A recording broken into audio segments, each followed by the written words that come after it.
And welcome. This is the world of boating. Greg, your first mate, Barry the boater, rounding out the crew as we attempt to navigate the latest boating news and information on the busiest shopping season, or busiest shopping weekend of the year. So maybe we'll have some ideas for you for the boater on your list. If you're looking for something cool to get them, we might have a few ideas for you. But we do have a skeleton crew, so we make no promises. It's just Barry and I. I know Mike the Mariner, know Captain Rusty, Captain Patrick. They're all celebrating the holiday weekend with their family. And, Rusty may be, and Mike may be, but Captain Patrick is under the weather. He's under the weather. Yeah, he's not feeling too well. Oh, okay. All right. He says he has no voice, and so we're going to send him up some chicken soup. Oh, we are we? Yeah. I would think I would expect to send like leftover turkey. Do you have any left? We have a little bit left. Yeah. So you had a good turkey day, Barry, I assume? We had a good turkey day here, except when I was told that the drain was not working in the kitchen. And I go, what? Well, you stopped up your plumbing? Well, the kitchen staff stopped. No, this. Okay, this so it was the kitchen drain. It wasn't like the toilet, which would have been not the toilet. That would have been a disaster. We wouldn't be talking right now. It would have been like, okay, yeah, we ate the turkey. The turkey came out and created some issues. But no, it doesn't happen that fast. Okay. No, this happened that evening after we're cleaning. No, actually, before we were cleaning up. Yeah. It's like this sink is full of water and nothing's happening. Mm-hmm. So I pulled there is a clean out plug in back of the house right by the kitchen, and I pulled that out, and just tons of water and stuff that I can't describe came pouring out of there. And I spent turkey 2 days. giblets. And well, I'll tell you what, from now on, anything that was live goes into the garbage can. The garbage disposal is going to do very little work from now on. Okay. All right. Well, so but it is resolved. Barry had a terrible turkey day, it sounds like to me. I had a great turkey day, but afterwards it was like I was miserable from that point all the way to this morning when it finally got cleared. Well, I'll tell you, I've had turkey for the last 3 days, so it's going to be a miracle if I make it through the show. Well, the bathroom's closed for you. No, I might fall asleep. I've had so much turkey to, put you to sleep if you eat that stuff, right? Well, it's just it's all the food. I mean, the food, the normally, drinks and all that. It's just listening to the World of Boating radio show, but that plus the turkey, tryptophan thing or effect. Yeah. Oh gosh. Well, God I mean, help us. that's something that we give to our listeners out there, is a chance to take a nap for an hour. Okay. Well, now that we've properly sold the show, we will attempt to navigate some, boating news and information stories. One of them that we could have probably talked about last week or the week before, we got to get right into, because I want to address this. Because it's the tallest sailboat in the world now, like a $500 million yacht. Jeff Bezos owns it. And there was an interesting news article that we didn't really get to talk about on the World of Boating yet, because on the bow, on a fancy sailing yacht like that, you usually have, like the sculpture of a lady that's, underneath the pointy end. You know what I'm talking about. What is the official thing? What do you call those? If you had asked me that 15 minutes ago, you don't automatically know? No, I have bad memory, but it's not a bow spurt. It's a bow woman.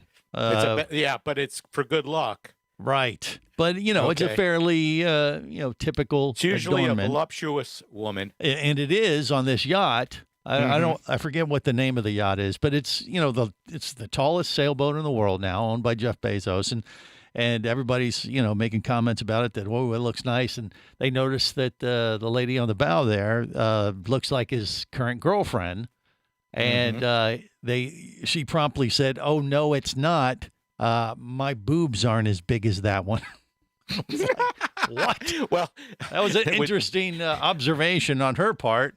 And then they backed up and said, "No, it's the goddess of the sea, or some mythical sea creature lore type of woman." But, but he could fix that real quick with her. He said, "Hey now." I bet he could. I mean, if she wants, if she wants anything done. Mm-hmm. And I don't know if that was a hint or not. But it was an interesting observation or reply when they were talking about the new boat, to reporters. That's evidently came up in some kind of press conference or question about, hey, is that lady on the bow, is that you? Oh, no. Her boobs are way bigger than mine. What the hell? Was it hers? What? Or was it?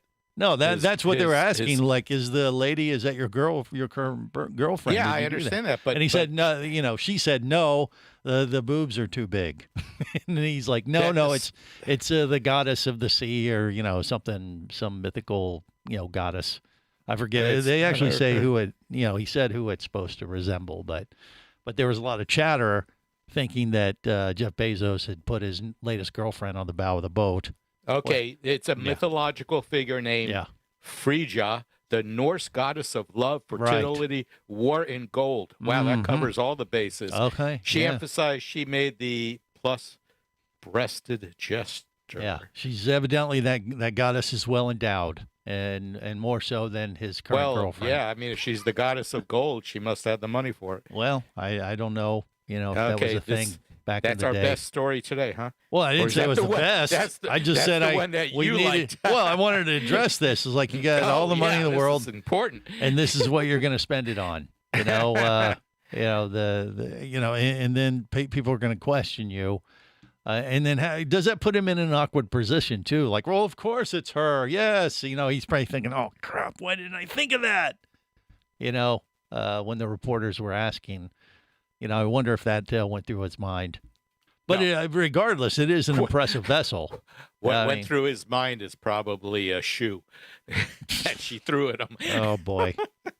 Yeah, but, it is an impressive vessel, and it's the tallest sailboat in the world now, supposedly. Do you see the numbers? How tall? I didn't read that. I'll have to look it up. Yeah, but it just said it was a new record. If it's the tallest, that means it's not going to go very many places, especially where there's a bridge. Well, if it's a big sailboat like that, it doesn't really need to. You're cruising through the Lesser Antilles. Last time I saw, what was it, the Maltese Falcon or the something the Falcon? No, it used to be the biggest sailboat in the world, and I saw it off the coast of Saba years ago when I was on a dive trip. And it actually, what was wild about that experience is that we were cruising into the bay of the island of Saba. It was after dark. It was dark, and I noticed all these lights, and I'm like, wait a minute, I don't remember seeing lights in this bay because it's not very, much of an inhabited island. The island of Saba was actually the backdrop of the original King Kong movie, the black and white one for Skull Island. It's kind of creepy, dark, and when the moonlight hits it just right. It's a very foreboding kind of vibe you get when you cruise up to this island. And when we went up this one time in the evening and we're coming into the bay, I was like, wow, there's all these lights stacked up on top of each other. And I'm like, did they build a new resort or something? And as we got closer, I noticed that the lights were actually the three, masts of this big sailboat. The anchor lights. Yeah. Well, no, it wasn't anchor lights. It was along the mast. It was a red and green? No, it was they went right up the mast. They lit up the mast of the sailboat, and it was the largest sailboat in the world at the time, and it's still right up there. But it's like the Maltese Falcon or something like that, or whatever. But anyway, it was an impressive sight the next day. It is beautiful. Light. Yeah, it is absolutely beautiful. 417 feet. And I'm trying to get a good look at the bow here. And are you talking about Bezos sailboat? Yeah. Oh, she is. She is a nice one. She's Quit looking at the bow sculpture there, Barry. I'll get the correct name. He's like, it's. I think those are double D's. Quit it, Barry. Quit it. It's a holiday weekend, for Christ's sake. Part of the flotation device. Yeah, of course it is. All right, more coming up on the World of Boating. Stay close.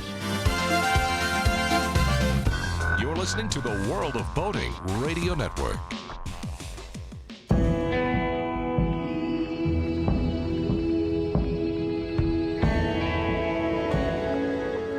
Be an explorer in the other 2/3 of your world. Be the buddy who takes the kids in the aquarium instead of just to it. Be adventurous. Be amazed. Be a diver. Even Keatley wasn't ready for me. or anything that followed. Chased by a police department led by his ex-girlfriend and hunted by brain fork-wielding Fijian assassins, it's everything he can do to keep from getting locked up, killed, or worse. Kava Screw is available as an ebook for $2.99 at Amazon.com. Kava Screw. Put a brain fork in him. He's done. Hosting a radio show about scuba diving and boating is one of the best gigs on the planet. It's actually part of my job to check out and report on cool new products I personally use to enhance my diving and boating adventures. However, I do believe in sharing the joy, and this is why we've added Nanook protective hard cases to our list of products you can now purchase on the merchandise page at scubaradio.com. Nanook cases are designed to protect the most sensitive equipment in the harshest environments. Underwater photographers, listen up. From their high-impact NK7 resin to their exclusive Power Claw latches, Nanook has raised the bar for those of you that demand the best protection for your gear. Plus, Nanook protective cases cost less than similar products currently on the market. The company has been around for over 15 years, but it's new to the U.S., so we've made a small number of Nanook cases available exclusively for you at a special introductory price on the merchandise page at scubaradio.com. Go there now and check out Nanook, the evolution of protection.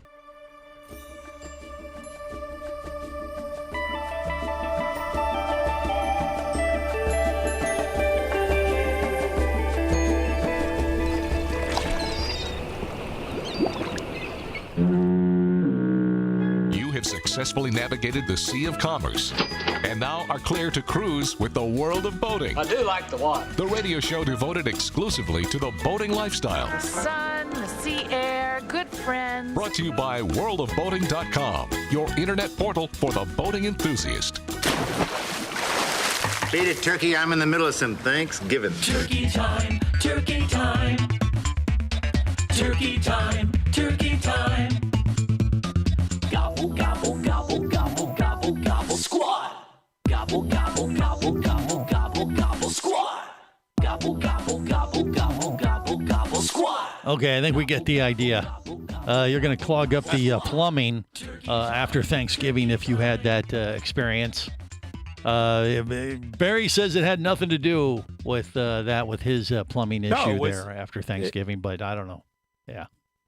No, it was the kitchen. The kitchen's the last run of the whole house. Imagine you have a main drain going all down the middle of the house. The kitchen was all the way at one end. I get it. So that's why I was happy that the other plumbing, that's the most important plumbing, still worked. Yeah, but you weren't squatting in the kitchen, just for the record. No, I was not squatting in the kitchen. Just so we're clear. Yeah. So my lack of eating turkey has created a brain fade. I went on to Google and asked them, what's the name of that figurehead that's on the front of a sailing ship? And it said it's a figurehead. Of course you did. A nautical figurehead, also known as Neptune's wooden angels. All right. And so Bezos has that on the front of his new sailing boat, the tallest sailboat in the world. And the name is what of that boat? You pronounce it. I'm not messing this one up. How do you spell it? Oh, then? no. K-U-R-U. I think it was. Hold on. K-O-R-U? No. K-O-R-U. Koru. All right, we'll go with that. Why not? Yeah. Maybe he'll call us and say, hey, come on aboard. Wrong. Yeah. We'll take you for a ride. It is absolutely beautiful. Yeah. It would be really nice if it had some cannons on each side also. Probably does. You know, when you get up into that upper echelon of those type of sailboats, remember I told the story about seeing that Maltese Falcon one in Saba, Barry? Yeah. So the next day, when the sun comes out and you see oh my gosh, it's this, this was the biggest sailboat in the world at the time.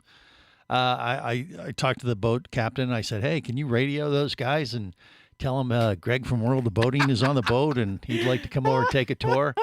And he was like, oh, hell no. No. He's like, you want to be shot? Just take the dinghy over there, see what happens. They'll sink you. Yeah. The owner's name is Goldfinger on that one. Yeah, they have security, so you don't want to. Yeah. You'll be visiting Neptune. That's right. You could wave to them if you like, but they're going to ignore you. Idiot? Right. And they'll contact their security and the dock master is like, all right, hey, get these people out of the way. Right. We're here to spend money.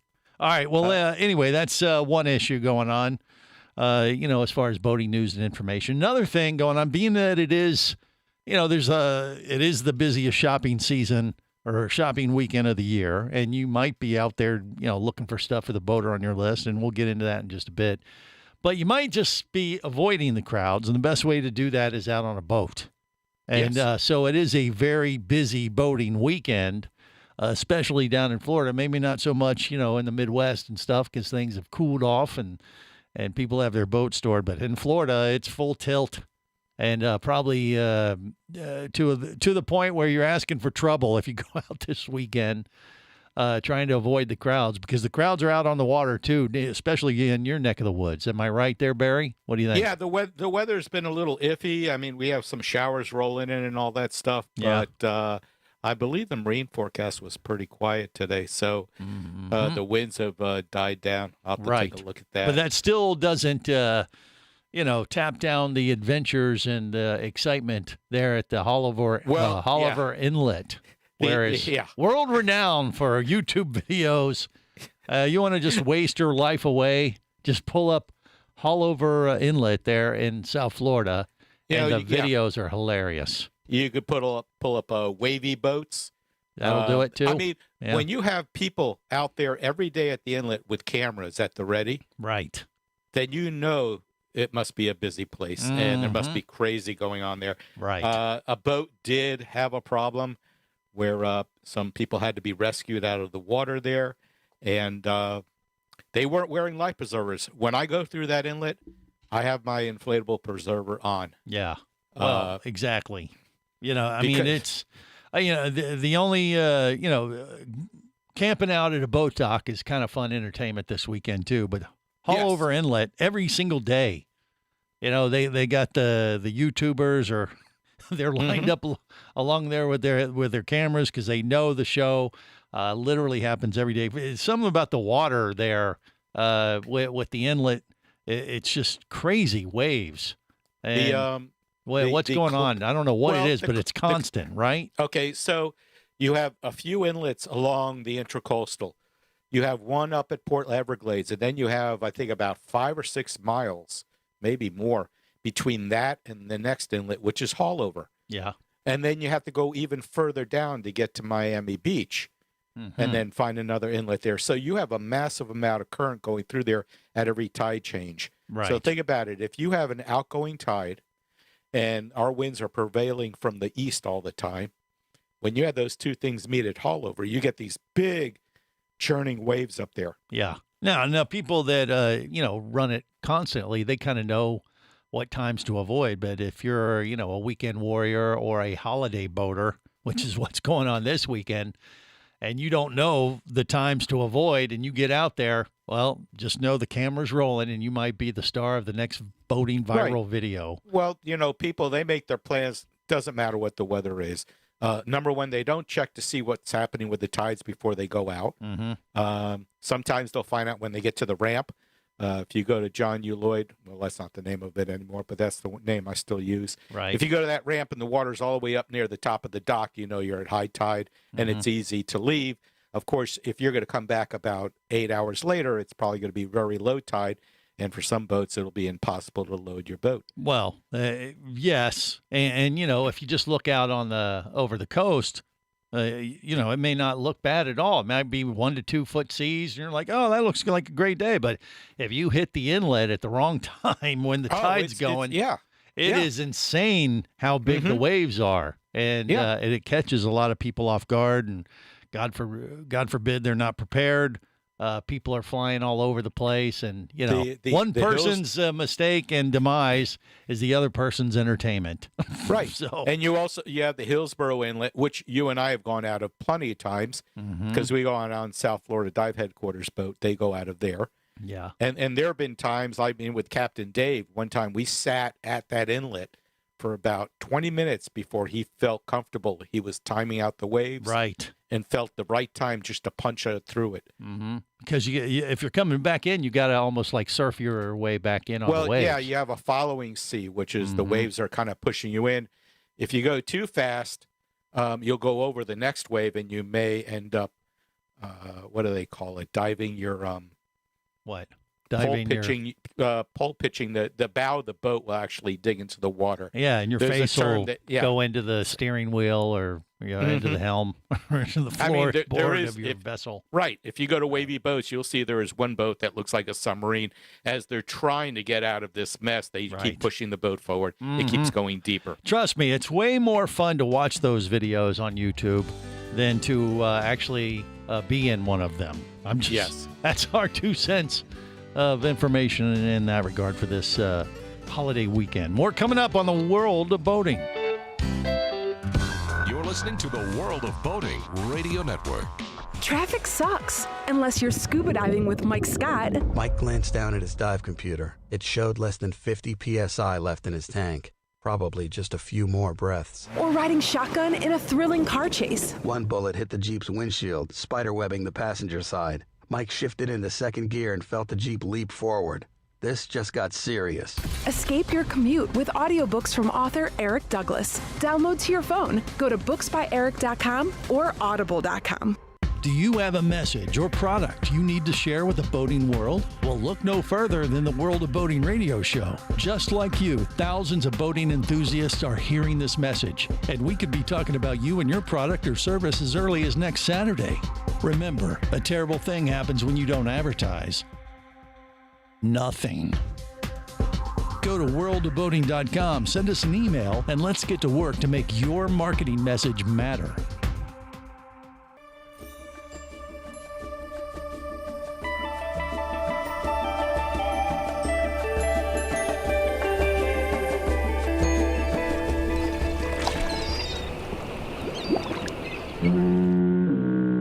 You have successfully navigated the Sea of Commerce and now are clear to cruise with the World of Boating. I do like the water. The radio show devoted exclusively to the boating lifestyle. The sun, the sea air, good friends. Brought to you by worldofboating.com, your internet portal for the boating enthusiast. Can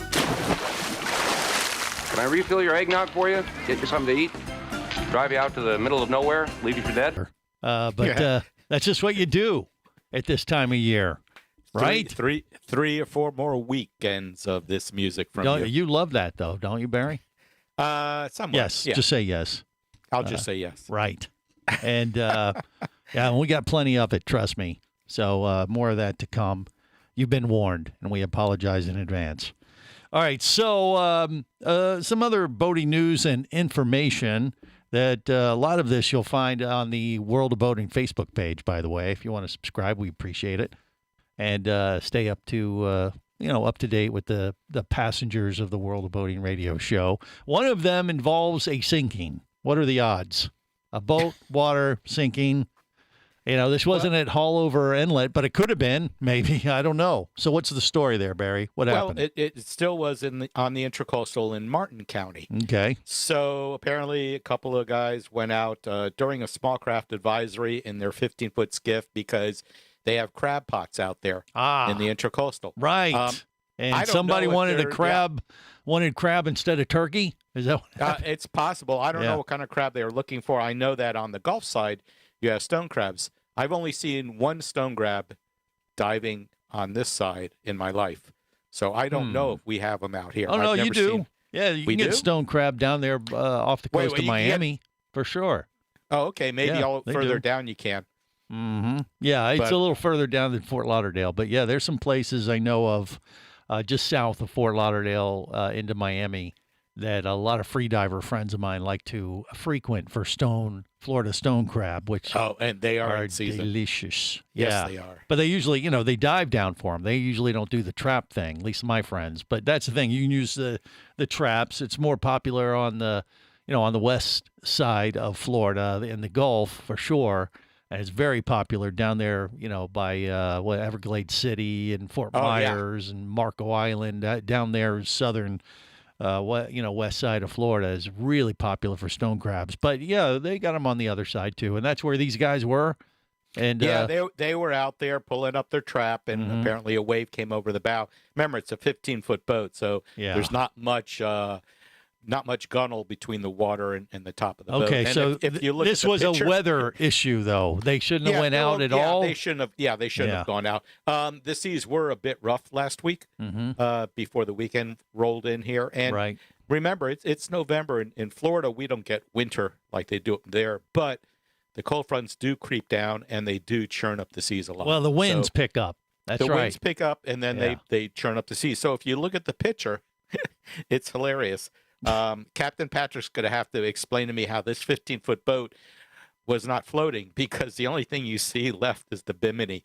Now, Right. this one had to have had flotation built into Well, it. Unless, though the water wasn't that deep, right? Is it on the bottom, or do I we don't know? I don't know. All I know is that I know that mine, it'll float at the top of the gunnels. This, you don't even see the gunnels. All you see is the T-top, and someone put a gas can on top of the T-top, which was kind of odd. Yeah. But well, at least they're protecting the environment. They're protecting the environment for, they want their crabs to be delicious. But I wonder, when you look at that picture, you almost wonder if they're actually on the bottom and they were only in like 5 to 8 feet of water or something. Well, it's the intercoastal. It isn't very deep, so it is possible that it was. And can you imagine what that waves were doing to the bottom of the boat? Yeah. Yeah. Beating it to hell is what it was doing. That's right. Yeah, but I guess what the moral of this story is, you can't let crab fever get you or overtake your better judgment when going out in weather like that you're in asking windy for. weather. Mm-hmm. Absolutely. And another boat, if you just want to mention real quick, called the Carrie B. It's a tour boat down here. Yeah. It broke its moorings because of heavy winds, and I think it crashed into another boat. Now, that's a pretty big one. Yeah. But that's not good. It was pretty windy out here last week. Right. Well, this week it's not as bad. I mean, as badly as you want to go out on your boat, or if you got the crab fever, or as Barry and I were divers, so there's a thing we call lobster fever, where when you go scuba diving for lobster, you lose all sense of well-being, and your common sense goes out the window. 200 psi left. I can make it. I can suck one breath of air and still get two more lobsters. They'll only hydro my tank if I bring it completely empty. If I have 50 psi left, it's good to go. Well, it's very applicable to boating, and pulling crab traps or whatever, or fishing for that matter. I mean, when you're going out there for a purpose, and come hell or high water, literally, you want to get the job done. Sometimes you end up, making big mistakes. So you gotta constantly remind yourself not to get the fever. Well, so easy. Yeah, and it can happen to professionals too. Yeah. But up in New Jersey, a 77-foot fishing boat, ran ashore. So this is a big fishing boat. What, were they were in a hurry and they didn't pay attention? I don't know. It just grounded itself, and there is a video of one of the fishermen on the boat jumping off of this boat with these waves hitting it, and if there weren't rescue people there to get him, that boat would have crushed him. Because if you watch that video, when he comes off of the side, he's right next to it, and you see the wave you see the boat slowly moving over. It looked like it was about to hit him, and they just pulled him away from that. Yeah. Common sense went out again. Well, that was just another situation where the weather was just too bad, and they should have went out in the first place. Yeah, but I mean, this is a professional, commercial 77-foot fishing trawler. Right. Well, the one that sank, the other one, you said the big one. Was that a charter vessel, like a dinner cruise thing that sank, or what was that? The little 15-footer? No, the second story that you mentioned with the bigger boat that said it was a big vessel. Was that like the 77-foot one? Yeah. Was that No, that's a commercial fishing boat. Oh, it's a commercial fishing boat. Yeah, okay. It's on the Facebook page of World of Boating. Well, it's the same kind of thing. The charter operators, I mean, they want to make money. They want to cash in with the tourists if they're, they got customers, they're going to go out if they can go out. And sometimes they might, but they go out in deeper water. I've gone on the jerk fishing boats. But it sounds like they shouldn't have went out at all that day because of the weather. No, this was commercial, as in like the what do they call it? The deadliest catch type fishing. Okay, where you have professional fishing people. Right, but so their motivation was to get their quota for the day. Absolutely, you got to pay those bills. Yeah, and that won out over common sense. Or Right. like, hey, we probably should take a buy or day. something. Yeah, I mean, why did they run ashore? Something obviously major happened to that boat. Right. I Yeah, don't know you what it was. gotta keep your priorities in check Mhm. on those things, because you can let the power of the mighty dollar will make you make a big mistake, because then it's going to cost you. Or the family that you say, hey, we're going out on the boat today. If you tell them, hey, the weather's a little sketchy. You sure you want to go? But you promised. You Right. said we were going out today. We were going to have got crab everything instead of ready. turkey. You said That's we could right. get it, and okay, sure. The seas look All right, terrible. here we go. Yeah, you don't want to As- be the person that lets everybody down at Nope. Thanksgiving dinner. Mhm. You'd rather have them rescue you at sea. Well, it's much more fun that way. Well, it's more hell, memorable. Yeah, in a bad way. Yeah, but you don't want to be those people. So I guess the moral of all those stories is just keep your priorities in check, and you gotta be self-aware when you're letting other factors affect how you are going to experience your boating activities for the day. Yeah, absolutely. Got to keep that. Maybe it should be written down as a checklist. I don't know. Just something to think about for the holiday weekend. More coming up Patrick might. on the World of Boating. You're listening to the World of Boating Radio Network.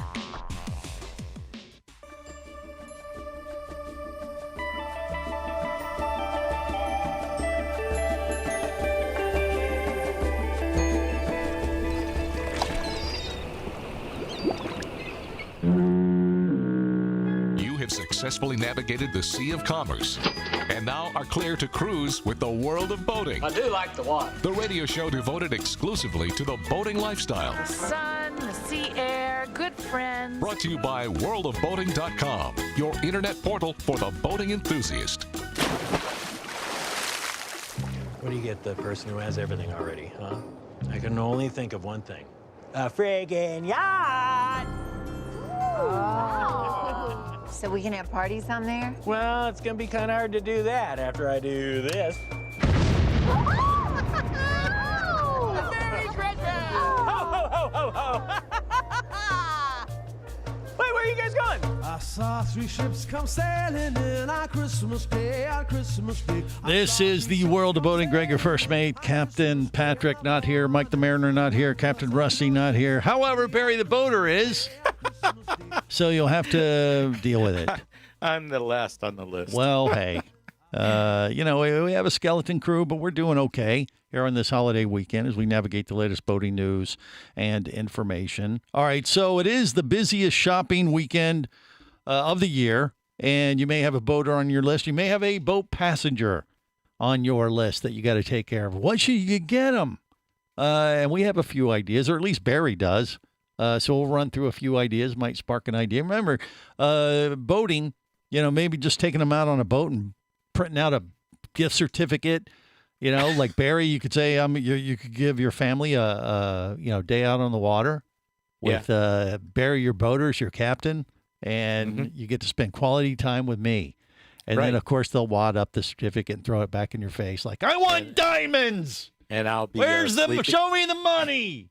I'll be sleeping under a bridge somewhere Yeah, along the well, intracoastal. I mean, you can try it.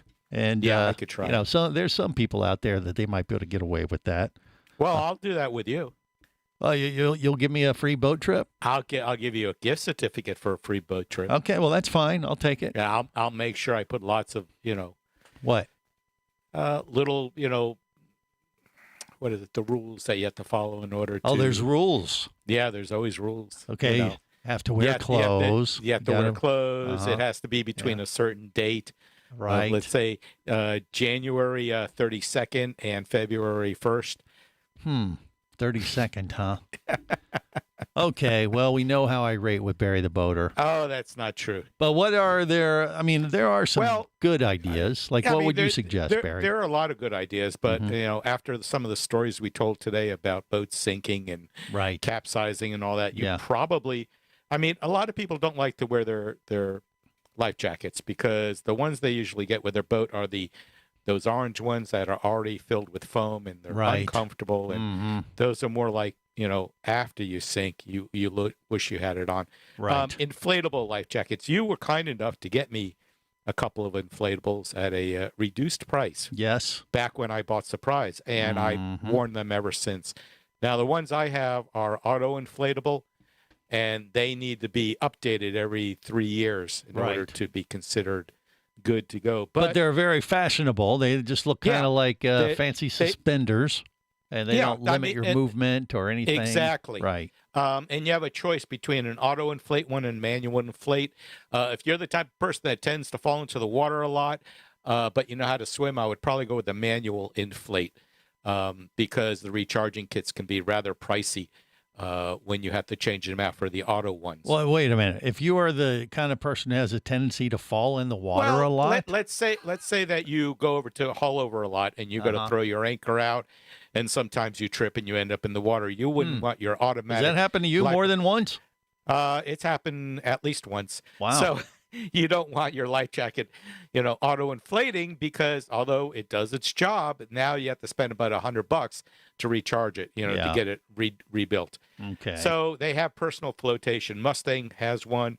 They're on sale at certain marine stores for about $100. Yeah. So it's a nice price.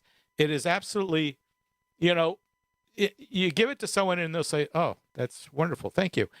But if they start wearing it and they need it one day, they will remember that you're the one that saved their life. Right. Exactly. Now, that $100 one, you say that's a manual inflator? That's a manual inflator, and it's nice. Yeah. It now, looks... the ones that are automatic, the benefit to those is if you fall off your boat and, God forbid, you get knocked unconscious. Yeah. You have a much better chance of surviving because it's going to pop you up right if you're wearing That's it correctly. True. So, those are the decisions you have to make is, where do you wear it? I wear mine especially when I'm with someone, I still wear one, especially when I'm going through these inlets that we talked about earlier. Right. When I'm by myself, I always wear one. And then I have my dead man switch on there, that key ignition interlock that if I go over, the engine cuts off. Otherwise, I'll be waving as my boat goes, sailing away. That's no good. No, that's not ideal. Right. Yeah. So, but I mean, the if you get one that inflates, I mean, you got that added element, like God forbid, if you got knocked out, you might still have a shot to survive. But the downside is that you got to refill these things like every 3 years. Every 3 years, it's supposedly the certification. Cartridge. Yeah, it's got a little. Well, it has to be recharged. It's not recharged. It's just replaced. It's a little kit. Yeah. It's easy to change out, but it has an expiration date. And if the FWC or the Coast Guard comes in to inspect you, they will include your life preserver as part of what you're supposed to have, as long as it's within those. Not expired. It's the same thing as FLIRs. Yeah, but the manual one you wouldn't have to get updated, right? No, but you would still want to keep tabs on it. Sure. Make sure that something didn't rust away in there, because the saltwater environment destroys everything. Right. Another safety device you can get, which is not sexy, but it could save someone's life, is one of those personal location beacons. Or the boat beacons, like the ones EPIRB that kind of thing. EPIRB, exactly. Yeah. All right, those are good. Those are two good things. And then there's fun things you can get. You can get some new stereo system speakers. Boats have a tendency to eat up their speakers, or the Sea Air does. So after a few years, you're going to hear the speakers aren't sounding as good as they used to, right? Or they just don't sound at all. I always suggest a backup VHF radio, handheld. Yeah, depending on the size of your vessel. I mean, if you have one that's built into the console and stuff, that's fine. That's great. Those are nice. But having an extra portable VHF radio, which you can get, for $150, a pretty decent one, I think, these days. No, absolutely. Those are great just to have, and have it. Make sure you got batteries for the thing, and it's kind of in your backup kit, almost like your your rope bag. A ditch bag. Yeah, ditch bag, right. You would have that in your ditch bag along with your personal locator beacon and your life preserver on. Right. And then you're pretty much set. I mean, if something happens, if the boat goes puttering away, you set off your personal locator beacon. You have your radio ready to go when they come fly over you. Right. You're on 16. You call them up, said, "Please get me." Yeah. Or my boat was heading to England. Please pick it up. This kind of ties into just plain radio because it's the same thing I recommend for pilots. Because really? like if you're avionics or your navionics on your boat, get say like you have electric surge, lightning or something, it fries everything, and then you're dead in the water, or you're in an airplane and you lose your navigation. You got one of these portable handheld radios that you could call for help. What you would have a portable handheld GPS you're talking about? Well, right? GPS and radio, because aviation you can't. radio. I mean, when you're in an airplane, it's not like you could just jump out. Should you? Oh, so well, no, but you'd still be able to communicate with tower. Yeah, no, you'd be able to communicate with power if you have if you have a portable radio. Yeah, same thing with a boat. Probably even more so with a boat, I think, actually. So you could do that with your airplane friends, is buy them a parachute? You could, but that would be that'd probably be bad form. Yeah, I was like, wait, you don't trust my flying? No. Yeah, well, wait a minute, but that could save someone's life. I don't know. That's the same excuse they would use with a life preserver. Yeah, you don't trust my not boating? Really. It's not the same for pilots. Okay. Unless you're doing, acrobatics up in the sky. Ask Dennis then about that. You got to wear a parachute. You're supposed to. But if you're just doing regular flying, they don't really think you need to do that. A good pair of marine binoculars is nice. Yeah, that would be good. That'd be good. I like the idea of the certificate. If you're a boater, share the love of boating with your non-boating friends. That's the best gift that you can give. It always fits, always the right color. Size fits them just right. So there you go. Okay. Our 2 cents for the holiday shopping season for the boater on your list or potential boater. And on that note, we're going to wrap it up till next time. Remember, whether it's sail or motor, life is better as a boater. Safe boating, everyone.